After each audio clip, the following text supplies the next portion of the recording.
मधुरं विरौति तच्चामृचारुकलिका हेतु।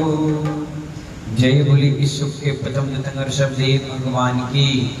परम पूज्य आचार्य गुरुवर विराट सागर जी महाराज की, आचार्य मातृ स्वामी जी महाराज की, जन्माणी माता की जय बोली, बरासो वाले बाबा की जय हो। मेडिटेशन गुरु उपाध्याय व्यसन सागर जी महाराज की, मुनि शंख की जय जय गुरुदेव। आज हम सभी लोग थोड़ा भी आवाज बढ़ा, हम सभी लोग आज 90 नंबर का भक्तामर स्तोत्र का काव्य पढ़ रहे हैं। अभिषिक्त फलदायक शीर्षक क्या है? जोर से बोलिए। अभिषिक्त फलदायक, यानी जो भी अभिलाषाएं हैं वो आपको फलित हो जाए, ऐसा ये काव्य। को कम करोगे क्या आया? आवाज बढ़ो। अभिषिक्त फलदायक क्या है? समझ में आ गया ना? अभिषिक्त फलदायक, आवाज बढ़ाओ। और इसकी शुद्धि करना है आपको। क्या करना है?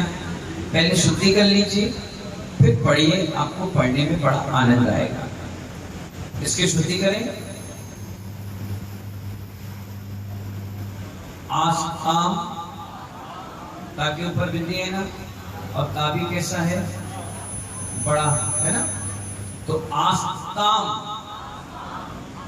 तब, तब नहीं है, क्या है? तब। एक मिनट, आस्ताम तवस तवन, तब के बाद जो आदर्श है वो आप इसमें जोड़ दीजिए। तो क्या बोलेंगे उसको? तवस। क्या कहेंगे? तवस। आस्ताम तवस तवन, बोलो। तवन, तवन नहीं है, तवन। मस्त, बोलो मस्त, जोर से, आवाज नहीं आ रही। समस्त, बोलो मस्त, समस्त। दोषम, सा कौन सा है? सठोड़ का है ना। तो कौन सा, कैसे पढ़ेंगे? दोषम। जीभ मूर्धन है तो ऊपर टच हो जाएगी, तालु सा है इसके ऊपर टच हो जाएगी। दोषम। त्वत, त्वत बोलो, त्वत, त्वत नहीं, त्वत। दोनों ता छोटा है और बा सिंगल है। त्वत। संकथापि, संग, संग बोलो, बिंदी है ना। सन, सन कथापि। ये आवाज पड़ा है, क्या कर रहे? एक बार समझ में नहीं आता तुम्हारे क्या?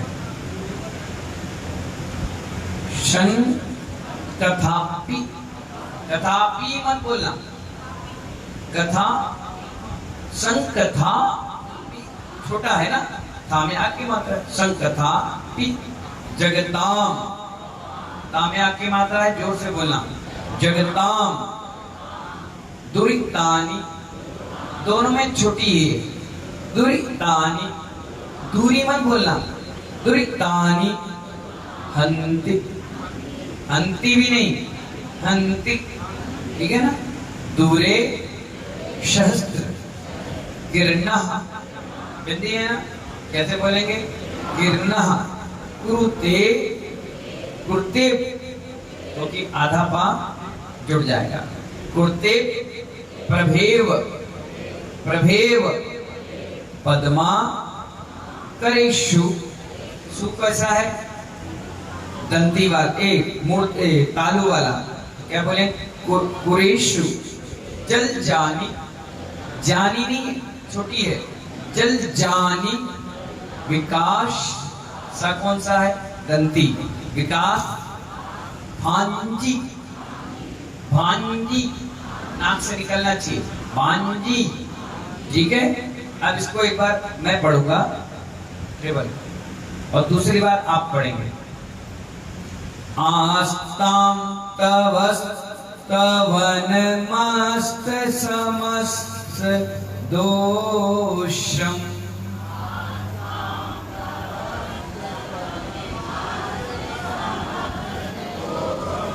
फिर से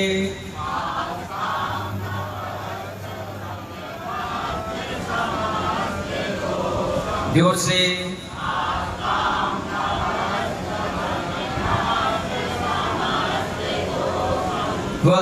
संकतापि जगतां दुरितानि हन्ति।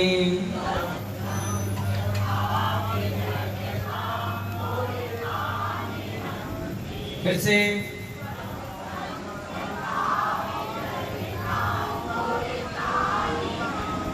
जोर से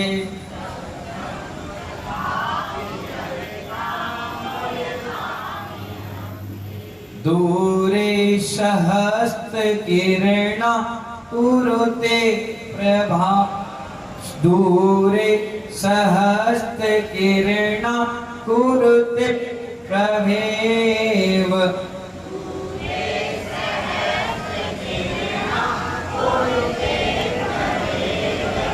फिर से दूरे सहस्त्र किरणा कुरुते प्रभेव। जोर से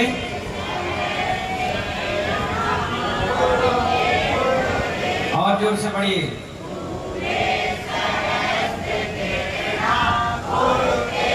सारे जेंट्स पढ़िए, हाथ जोड़कर। पद्मा करेषु जलजानि विकासवांजी।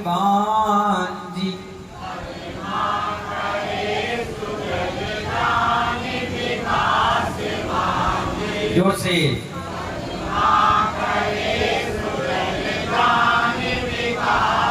सारी महिलाएं।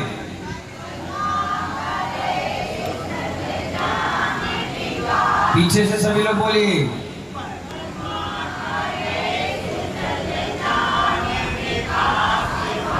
अब शुरुआत मैं करूंगा और बाद में आपको बोलना है, ठीक है ना। आस्ताम जोर से।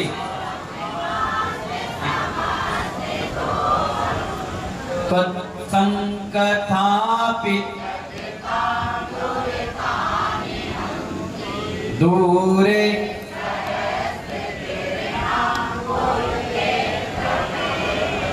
पद्मा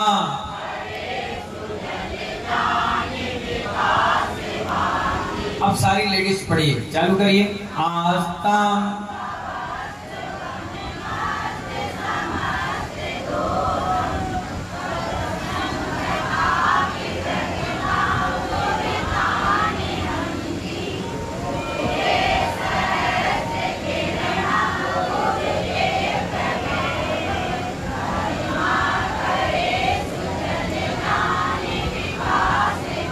सारे जेंट्स।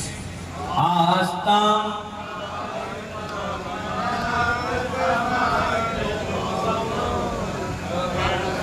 जोर से।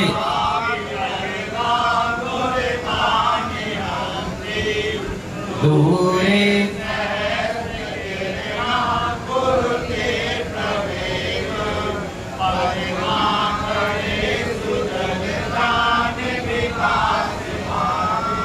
भाजिनी आंगी, नाक से स्वर निकलना है, अंगा है वो आ, आधा चांद वाला, तो उसको क्या बोलते हैं, आ बोलते हैं ना, तो पांगी, ठीक है। चलिए अब इसका भावार्थ समझिए। क्या समझना अपन को? भावार्थ। इसमें आचार्य बता रहे हैं सूर की तो बात ही क्या कह रहे हैं? सूर की बात ही क्या है, क्योंकि अभी इससे पहले उन्होंने सूर की बात की थी कि सूर के आते ही कमल खिल जाता है। तो कह रहे हैं सूर की बात ही क्या है, जब आपकी प्रभासी सरोवर में कमल खिल जाते हैं। क्या कह रहे हैं वो? आप सूर की बात ही क्या है, जब आपकी प्रभा मंडल यानी शरीर का आभा मंडल है, उस शरीर को देखकर, उस मुखमंडल को देखकर सरोवर में कमल खिल जाते हैं।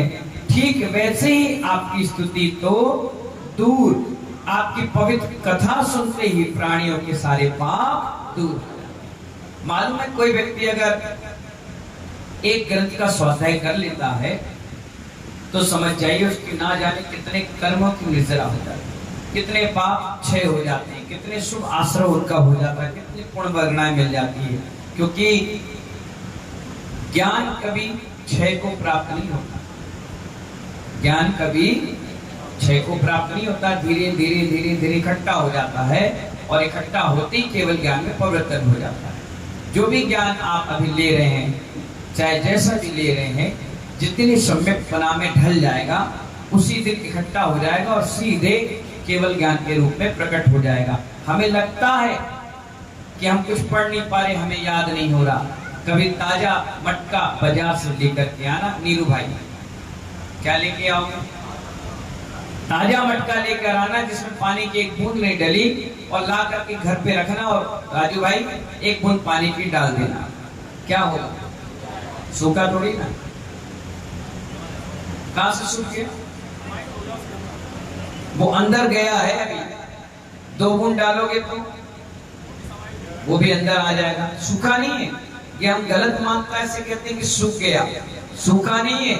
अगर आप 1 महीने कंटिन्यू एक बूंद दिन भर डालो तो अगले महीने वो ठबाठब भर जाएगा। तो ऐसी केवल ज्ञान है। थोड़ा सा ज्ञान लिया, वो सूख के आपको लग रहा है हमें कुछ नहीं याद हुआ, हमें पता नहीं चला।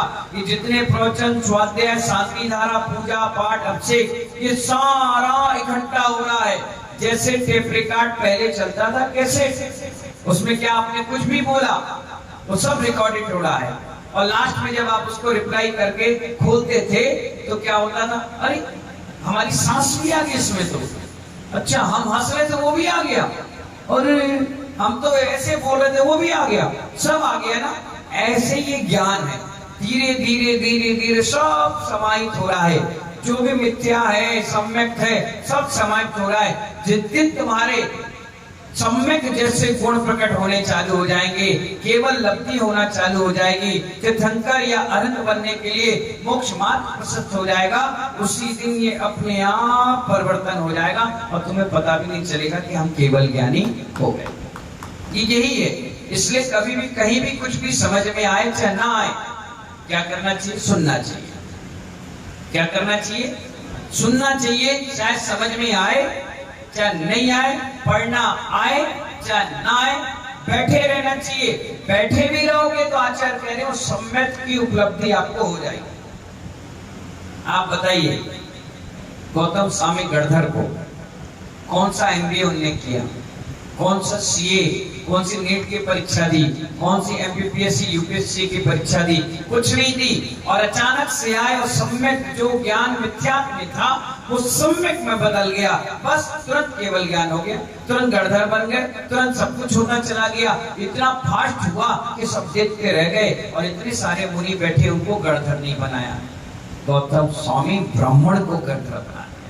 कितना बड़ा आश्चर्य लोगों को लगा होगा।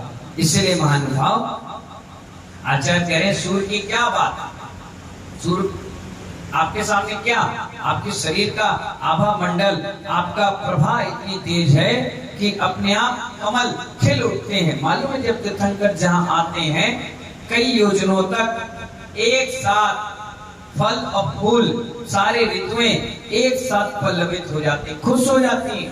लोग कह रहे हैं कि डबरा में जब से आपने चरण रखे हैं रोज पानी गिर रहा है। इससे पहले महीनों 15 दिन इंतजार करते थे कि पानी गिरेगा कि नहीं गिरेगा।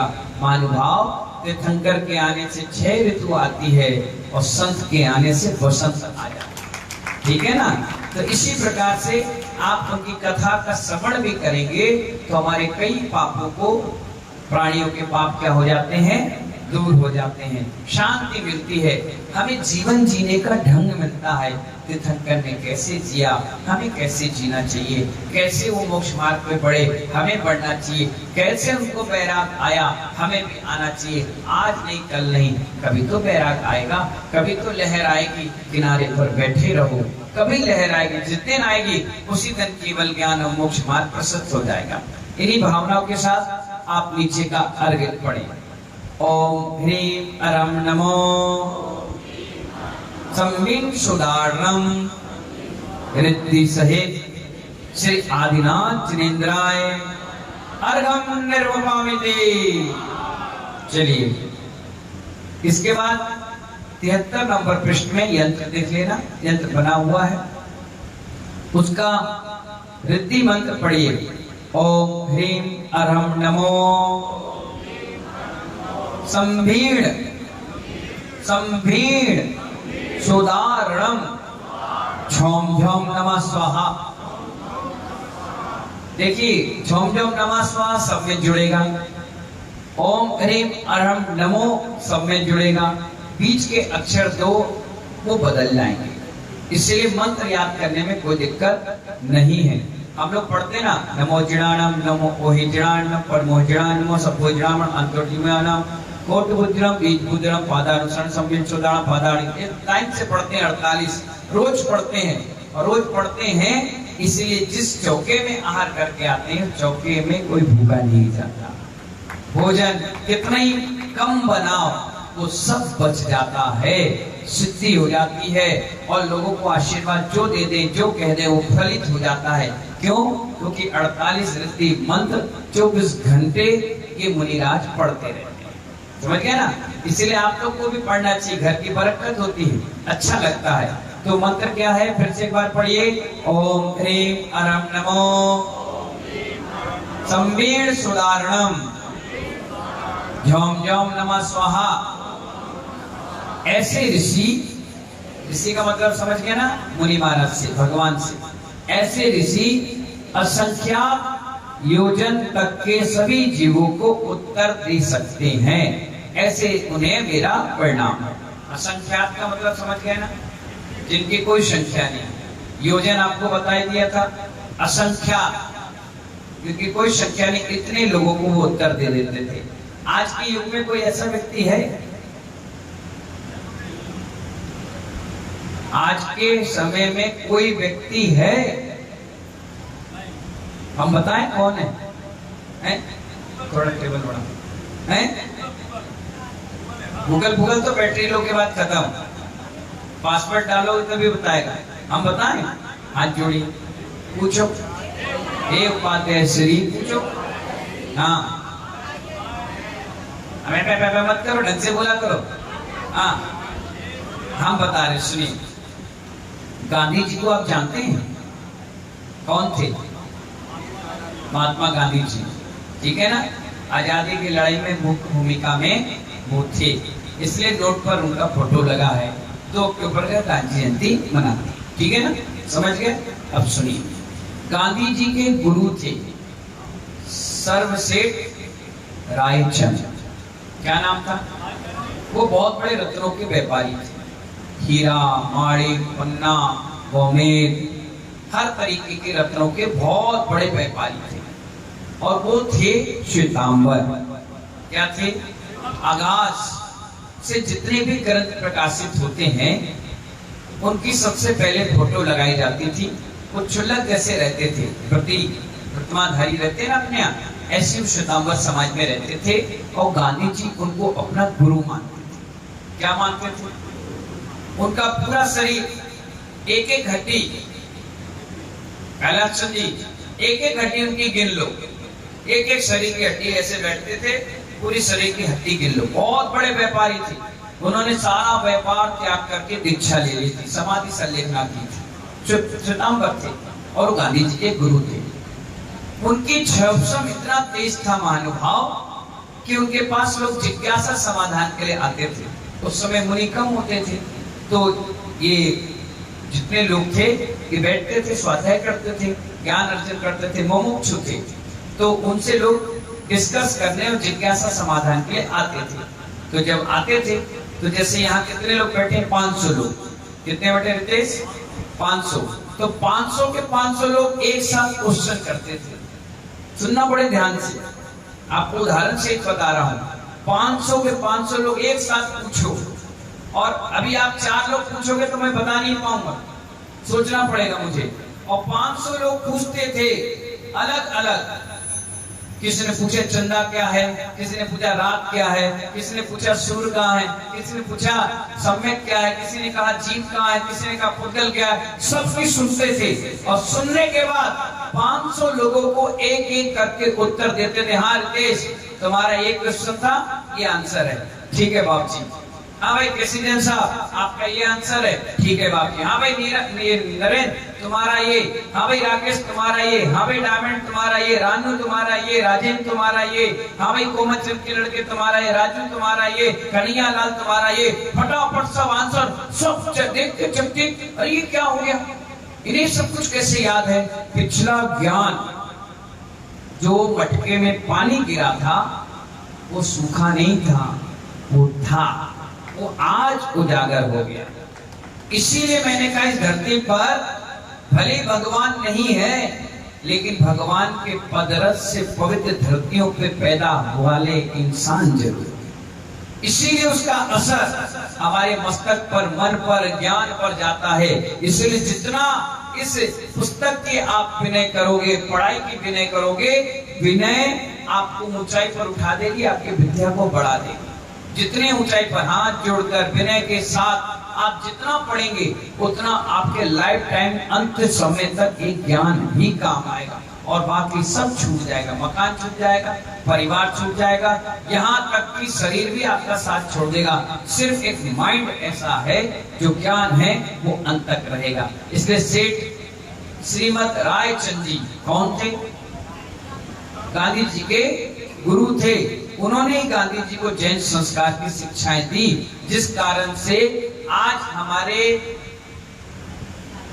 संविधान में भी पूरा जैन दर्शन हावी है, हर तरीके से, कहीं भी आप देखिए।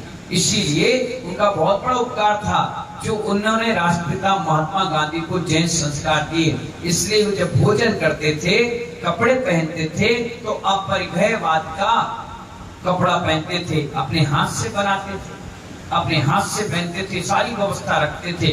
क्यों? क्योंकि वो जानते थे कि कपड़े लफड़े के काम करते हैं। जितने कपड़े उतने लफड़े, उतने दिमाग, इसलिए वो अपने हाथ से बनाते थे। खादी का अपना स्वावलंब जीवन जीते थे। समझ गए ना? स्वदेशी अपना नारा दिया था, उन्हीं ने दिया था। इसलिए आज के समय में भी ऐसे लोग हैं। अभी एक कौटिल आया था जिसे हर चीज याद है। एक छोटी सी बच्ची आई जिसे आप पूजा बोलो तो पूजा, तत्वास्तु तो तत्वा, तो 3-3, 4-4 साल के मास्टर माइंड बच्चे पैदा हो रहे हैं। इसलिए हम ये नहीं कह सकते कि हमारे यहाँ संबीर सोदाड़म नाम की रिद्धि नहीं है। अंश रूप में है, कहीं ना कहीं तो है, पिछला है, इस बार का किया हुआ है, कहीं ना कहीं वो उजागर रूप में आती है। इसलिए हम मंत्रों को हंसी खेल में कभी नहीं लेते। अब इसकी नीचे की सिद्धि मंत्र को पढ़िए। ओम, हाथ जोड़कर, ह्रीं श्रीं क्रों श्लीं रह रह हम हा नमः स्वाहा। ओम नमो भगवते जय यक्षाय ह्रीं ह्रूं नमः स्वाहा। ठीक है ना? इस मंत्र को शुद्ध करके पढ़ लिया करो। आगे पढ़िए विधि। विधि बहुत छोटी दी है इसमें। 9वां का रिद्धि मंत्र प्रतिदिन 108 बार जपना चाहिए। क्या जपना चाहिए? अगर किसी व्यक्ति को कोई टीचर है, उसके लिए बहुत बड़ा अचूक रामबाण है, क्योंकि 100 बच्चे एक साथ पूछते हैं और टीचर कैसा करता है? रुको एक एक करके पूछो। उसको ये बोलना ही नहीं पड़ेगा। इस मंत्र को अगर वो सिद्ध कर लेता है, पढ़ता है, मैं कह रहा हूं नहीं भी सिद्ध करो, कोई विधि मत करो, अगर तुम पढ़ते भी हो रोज प्रतिदिन, तो एक दिन ये भी सिद्ध हो जाता है। देखिए आपको बताएं बहुत अच्छी चीज। कोई मूर्ति बाजार से लेकर के आओ। क्या? जोर से बोलिए। अग्रवाल जी समझ में आ रहा है? बोलो। अभी जवानी में हाल है, बुढ़ापे में क्या होगा? आगे आके बैठ जाओ। तो तुमसे कह रहे हैं गोहर, ये लड़का कह रहे हैं चश्मा वाला प्रेमचंद जी का पोता, बैठो यहाँ पर, जहाँ कुर्सियां खाली है। वकील साहब बैठो नीचे। तुम तो ऐसे बुड्ढों की तरह बैठ गए जैसे 70-80 साल के बूढ़े हो गए, अब बूढ़े जमीन में बैठे। हाँ जल्दी आ जाओ। विद्या जमीन से मिलती है, आसमान से नहीं टपकती।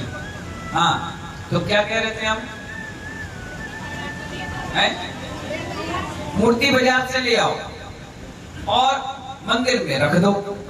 ना प्रतिष्ठा करो, ना जाप करो, ना सूरमंत दो।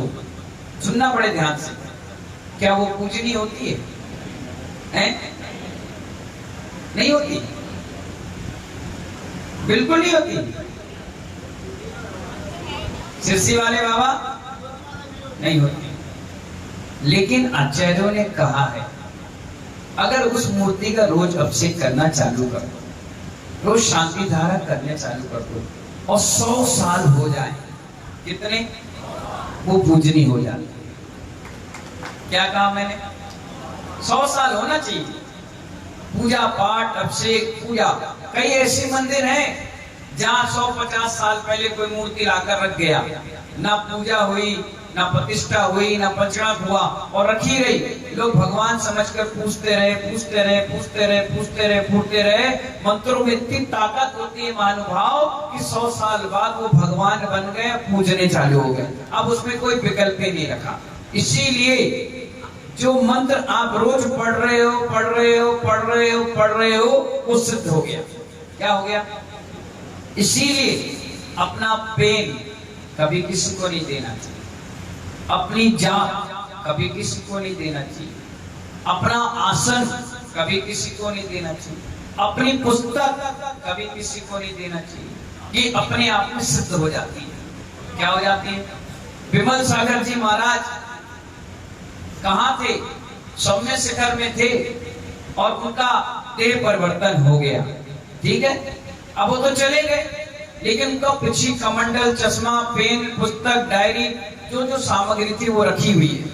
आज भी उनकी पिछी से कोई सर लगाकर आ जाता है तो उसके बिगड़े काम बन जाते हैं। उनके जहां समाधि हुई है, चरण बने, मूर्ति बनी, उस जगह पर भी उनके भक्त बड़े आराध श्रद्धा से जाएं आज भी और सिर पटक कर आ जाएं और वहां पर भक्ति करके आ जाएं, उनकी श्रद्धा के साथ स्तुति करके आ जाए मानव, मूर्ति भी जीवंत होकर के आशीर्वाद देती है और चमत्कार पैदा करती है। लाखों लोग नए वर्ष पर उस सौम्य शिखर के विमल सागर जी महाराज की समाधि स्थल पर बैठ करके आज भी हमारे गुरुदेव विराट सागर जी महाराज कहते हैं कि वेतन सागर जी महाराज हमारे गुरु भले देह परिवर्तन करके चले गए हैं, लेकिन जब जब मैं उनका स्मरण करता हूँ ऐसा लगता है दीक्षा के समय जैसा उन्होंने हाथ रखा ऐसा मेरे मस्तक पर रखा जा रहा है। और यही चीज हमारे अंदर फीलिंग आती है। मुझे लगता ही नहीं है कि हमारे गुरुजी श्रेयांश गिरी के उस बहुत सुंदर पहाड़ पर बैठ करके साधना कर रहे हैं। ऐसा लगता है सुबह आचार भक्ति में कि सुबह सुबह हमको आशीर्वाद दे करके भेजे, जाओ ये आशीर्वाद तुम्हें थोक में दे दिया है, अब तुम रिटेल में सबको बांट दो। ये उनका आशीर्वाद। इसीलिए कभी भी अपनी चीजें कभी किसी को नहीं देना चाहिए। अपनी चीज अपनी होती है, अपने पास रखना चाहिए। वो अपने आप में क्या हो जाती है? सिद्ध हो जाती है। पिछी, कमंडल, सामग्री, सिंहासन। पता ही आचार्य सन्मति सागर जी महाराज जिस सिंहासन पर बैठते थे, उन्होंने जिनको पट्टाधीश बनाया आचार्य सुनील सागर आज भी उसी सिंहासन पर बैठते हैं। वो उनका आशीर्वाद है मानव। कई बार कमंडल, पिछी भी रहती है, कई चीजें हैं जो सिद्ध हो जाती है। इसीलिए 100 साल से ज्यादा अगर मूर्ति को बिना प्रतिष्ठा के भी पूजा पाठ, अभिषेक, शांति धारा कंटिन्यू चल रही है तो वो क्या हो जाती है? पूजनी। इसलिए कोई भी मंत्र आपको दिया गया है और आप पढ़ रहे हैं, पढ़ रहे हैं, पढ़ रहे हैं, बिना विधि के भी पढ़ रहे हैं, बिना अनुष्ठान के भी पढ़ रहे हैं, तो वो श्रद्धा से अगर पढ़ा हुआ मंत्र भी महामंत्र के रूप में काम कर जाता है। समझ गए ना? पर गुरु मुख से लिया हुआ अपने आप से ले लो तो पागलपंती कहलाएगा। उल्टा सीधा पढ़ोगे, उल्टी सीधी काम करोगे, बाद में जब परेशान हो जाओगे तो फिर किसके पास आओगे? हमारा दरवाजा बंद मिलेगा। हम बुला तो लेते हैं, हम बता तो रहे हैं, हम भगा नहीं पाते। हाँ, अपने आप बुला तो लेंगे, आप पढ़ लें, लेकिन उठ के खुद ही चले जाएंगे, तुम खुद ही बता। हमें कहते नहीं कि जाओ भागो, ऐसे नहीं कहते। हम कहते हैं हाथ जोड़ो, पीछे छोड़ो। समझ गए? तो इसकी विशेषता समझ गए ना? इस काव्य को पढ़ने से 108 बार भी पढ़ोगे तो हजारों योजनों तक के लोगों का प्रश्न का उत्तर दे दोगे। और आपके बीच में कोई प्रश्न करे, जिज्ञासा समाधान करे, तो आप आंसर देने में प्रयुक्त रहोगे बहुत अच्छे से। गुण इसका क्या है सुनिए, बहुत अच्छा है, दुकानदारों के लिए विशेषकर है। इस काव्य के रिद्धि मंत्र और काव्य बार बार स्मरण करने से, मंत्र को पास में रखने से मार्ग में चोर डाकुओं का भय नहीं रहता।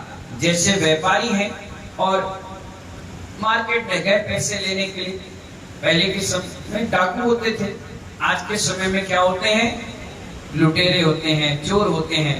उन्होंने देख लिया, भांप लिया कि आप बैग में 2 लाख, 5 लाख, 10 लाख रुपए, 20 लाख रुपए सोना चांदी सराफे का काम या किसी का वसूली करके आड़तियां हैं लेकर के आ रहे हैं, उसने भांप लिया कि ये व्यक्ति पैसा लेकर आ रहा है। और वो क्या करते हैं, बस में 4-5 लोग आसपास घेर करके आपको ऐसे बातों में लगाएंगे, कुछ खिलाएंगे, कुछ सुनाएंगे और आपका बैग पार कर देंगे। अब क्या होगा, आप रोगे, चिल्लाओगे, परेशान होगे। और या आप नौकर हो तो मालिक से कहोगे, और मालिक हो तो फिर घाटा पूरा करना पड़ेगा कहीं ना कहीं। 8 महीने, 10 महीने, साल भर, 5 साल बड़ी मेहनत से तो व्यक्ति पैसा कमाता है, बाद में परेशान रहता है। तो अगर इस काव्य को आप पढ़कर जाओगे, कहाँ, बस में ट्रेवल कर रहे या गाड़ियों में चल रहे हो, और इसको पढ़कर जाओगे तो आपको भय नहीं रहेगा। डाकू आएंगे तो जरूर आएंगे, जरूर बैठेंगे जरूर, लेकिन वो अपनी नियत में सफल नहीं होंगे, वो फेल हो जाएंगे। पता चल जाएगा, कोई भगा देगा या इधर उधर हो जाएंगे, नजर दृष्टि दोष होता है वो हटा देंगे। और चोर चोरी नहीं करता। अगर आपके गोदाम में माल रखा है, आपके नरेंद्र जी करियावटी वाले कहाँ पे, शुगर मिल में अपने मकान में थे, पीछे उनका गोदाम था। उस गोदाम में क्या था, उनकी एलईडी थी, फ्रिज थे, कूलर थे, एसी थी, बहुत सारी सामग्री रखी, लाखों रुपए का माल रखा। और वहां का नौकर बैठ करके रोज शाम के 2, 4, 10, 50 हजार रुपए का माल गायब कर देता था। जैसे एक दिन स्टॉक देखा उन्होंने, मेरे पास खबर आई, मैं भोपाल में था, मैंने तुरंत इस मंत्र की जाप की। मुझे तो सब याद है, तो पुस्तक ले जाओ, मैं तुम्हें ऐसे ही पढ़ा दूंगा, मुझे कोई जरूरत नहीं पड़ती पुस्तक की। लेकिन मैं विनय करता हूँ इसकी कि बिना पुस्तक रखे मैं बोलता नहीं। आप देखिए, प्रवचन करने में 5 तारीख को आया, यहाँ क्या रखवाया था सामने, सांस। भले मैं इसको खोला हूँ, नहीं पढ़ा हूँ, वो बात की बात है, लेकिन मैं विनय रखता हूँ, जिनवाणी ऊंचे स्थान पर रखता हूँ, इसीलिए जो बोलता हूँ वो मंत्र सिद्ध हो जाता है। तो क्या हुआ, जैसे उसने मुझे बताया, मैंने कहा 5 मिनट रुको, और मैंने तुरंत इस मंत्र की जाप की। जाप करते मैंने उसको तुरंत कहा, तुम्हारे यहाँ जो मैनेजर बैठा है, चौकीदार, वही चोर है, जाके तुम पता कर लेना। नहीं महाराज जी, 8 साल से वो बैठा हुआ है, 10 साल से बैठा हुआ है, वो कर ही नहीं सकता। मैंने कहा, जिसको समझा चोखा, क्या, जिसको समझा चोखा वही देता है तुमको धोखा। मैंने कहा कैसे करें, कैसे बोलें, बहुत पुराना एम्प्लॉय है। मैंने कहा तुरंत सीसी कैमरे चेक करो, वो मना करेगा लेकिन कैमरा झूठ नहीं बोलेगा। उन्होंने तुरंत आसपास के कैमरे खंगाले, तुरंत पता चला 3 महीने से वो चोरी कर रहा था। भगा दिए, कम से कम 40-50 लाख रुपए का माल पार गया, उसमें से 2-4 लाख रुपए गया, बाकी सारा माल सामान व्यवस्था मिल गई। यानी इस मंत्र का इतना बड़ा प्रभाव है कि चोर आपके घर पर चोरी भी नहीं कर सकता। इस यंत्र को बना दो दुकान पर, जहाँ गोदाम है, मकान है, या कहीं जहाँ आपकी तिजोरी, जहाँ आपने सुरक्षा कवच बनाकर रख दिया, और इस मंत्र की खूब जाप करें और पीली सरसों छेपण करें, तो उससे भी चोर चोरी करने के इरादे से नाकाम हो जाता है। 4 कंकड़ियों को लेकर, जैसे पता चला कि इस प्रांगण में अपन ने सामान रखा है और इस प्रांगण में चारों तरफ खुला एरिया है, अब चोरी ना हो तो क्या करना चाहिए, 4 कंकड़ी मतलब पत्थर लेकर के प्रत्येक कंकड़ी में 108 बार इस मंत्र को पढ़ना चाहिए, और चारों दिशाओं में उत्तर, दक्षिण, पूरब, पश्चिम फेंक दो थोड़ी थोड़ी दूर पर। तो वो चोर कभी भी आएंगे तो सारे जगह चोरी कर लेंगे, लेकिन उतनी जगह पर जहां आपने मंत्र कर दिया है, कीलित कर दिया है, उतने स्थान पर कभी चोरी नहीं करेंगे। सोनागिरी की घटना आपको बताएं, आचार्य विमल सागर जी महाराज के सानिध्य में पंचगणक हो रहा था। सारे पंडित, सारे जोशी बता रहे थे कि इस पंचगणक में जोरदार बारिश होगी। क्या बताएं? उन्होंने कुछ नहीं किया, 4 ईंट मंगाई, मंत्र पढ़ा, यंत्र बनाया, क्योंकि आचार्य विमल सागर 40 साल तक पंडित गिरी में थे। पंडित गिरी मतलब आगरा, एतमादपुर, फिरोजाबाद, टुंडला साइड। वो क्या करते थे? विद्वान थे, बहुत ज्ञानी थे, सारे मंत्र तंत्र सब कुछ याद थे उनको। तो पंडित थे, बाद में उन्होंने दीक्षा ले ली थी, तो वो सारे मंत्र जानते थे। उन्होंने जैसे ही देखा कि पानी का प्रभाव है, उन्होंने 4 ईंट मंगाई, मंत्र की और चारों कोनों पे लगा दी। पूरे सोनागिर में ओले गिरे, लेकिन जहां तक पंडाल था वहां कुछ नहीं। ये ऐसे ही चोरी का प्रभाव है कि जहां ये मंत्र करके पत्थर हम डाल देंगे तो उतने स्थान पर कभी भी चोरियां नहीं होगी। और ऐसा नहीं कि एक बार डाल दिया फिर ही हो गए, इसका विधि विधान सब कुछ है कि 45 दिन के बाद इसकी वैलिडिटी खत्म, 1 साल के बाद खत्म, या 5 महीने के बाद खत्म, 1 दिन के बाद खत्म। तो इस हिसाब से गुरु मुख से जब सुनोगे तो इसकी सारी विधि आपको पता चल जाएगी। तो समझ में आ गया? चारों दिशाओं को देखने से मार्ग कीलित हो जाता है, यानी उस मार्ग पर कभी चोरियां नहीं होती। ये बहुत अच्छा काम है, घर में आप लोग पढ़ेंगे, एक दूसरे को पढ़ाएंगे और लोगों को बताएंगे तो बहुत अच्छे लोगों को इसका अभिषिक्त फल मिलेगा। अभिलाषाएं बहुत हैं, वो सारे फल आपको मिल जाते हैं। इसके बारे में समझ में आ गया ना? इन्हीं मंगल भावनाओं के साथ जय बोली महावीर भगवान की